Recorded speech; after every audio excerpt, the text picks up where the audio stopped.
రేవంత్ రెడ్డికి మొన్న నేను ఛాలెంజ్ చేసిన ఏమన్నాడు నేను ఆగస్టు 15 తారీఖులోగా రుణమాఫీ చేస్తా అన్నాడు రేపు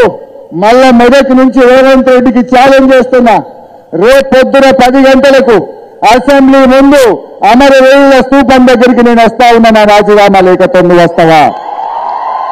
నువ్వు రాతమ్ముంటే నువ్వు ఆగస్టు 15లోగా రుణమాఫీ చేసేది నిజమైతే ఆగస్టు 15లోగా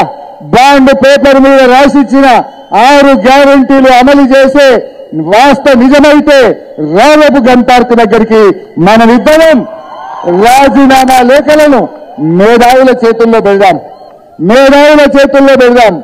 ఆగస్టు 15లోగా నువ్వు 6 గ్యారంటీలను రుణమాఫీని అమలు చేస్తే నా రాజీనామా లేఖ తీసుకుపోయి స్పీకర్ గారికి ఇస్తారు ఒకవేళ నువ్వు అమలు చేయకపోతే నీ రాజీనామా లేఖ తీసుకుపోయి గవర్నర్ గారికి ఇస్తారు దానికి సిద్ధమేనా అని అడుగుతా ఉన్నా నువ్వు దానికి సిద్ధమా అని అడుగుతా ఉన్నా దమ్ముంటే రా